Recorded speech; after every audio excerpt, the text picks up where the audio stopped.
Is this thing on? We're live. Many of us have seen this clip by now.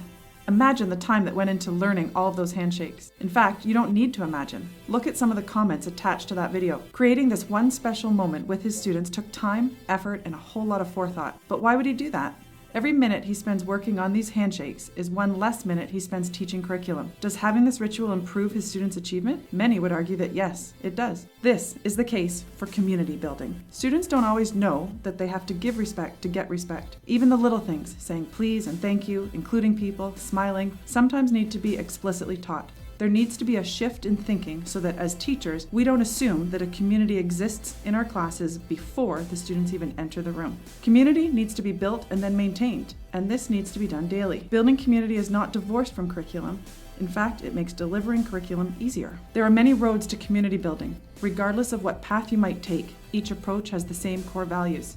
First of all, building community is about understanding what needs to exist in order for the community to grow. Not every student comes to class knowing what it means to respect other students. Setting up our classroom norms is important, but we will gain much more if we co-construct those norms with our students. Students need to understand our day-to-day expectations and routines and how they fit into these expectations and routines. From this foundation, teaching and learning can happen. Once the explicit teachings of how to build community are understood, positive relationships can be built. As teachers, we need to create a common understanding of how each member of the classroom community can work together. This is not about knowing the learning. Rather, it is about knowing the people inside the classroom. If a common ground can be found and differences respectfully identified, the ice in the classroom can be broken. If positive relationships are built, everything else in our classroom becomes easier. The students are already on our side because they know we are on theirs. Finally, it is important to take our knowledge about our learners and use it with purpose.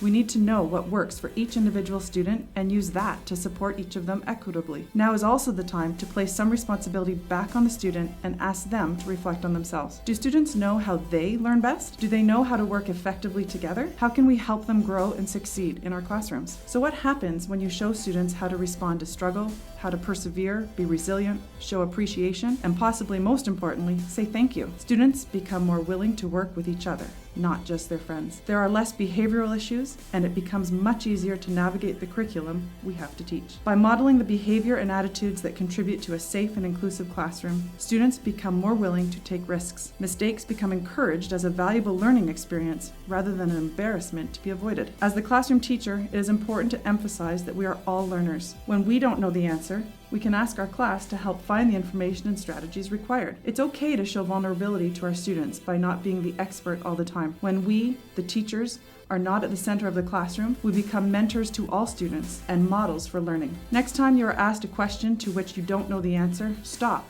and say, "Hey, that's a great question. I don't have an answer for that. I'm learning too. It never stops. Why don't you learn along with me? I don't feel bad if I make a mistake, and neither should you." There's a lot of power in moments like this, and that's the case for community building.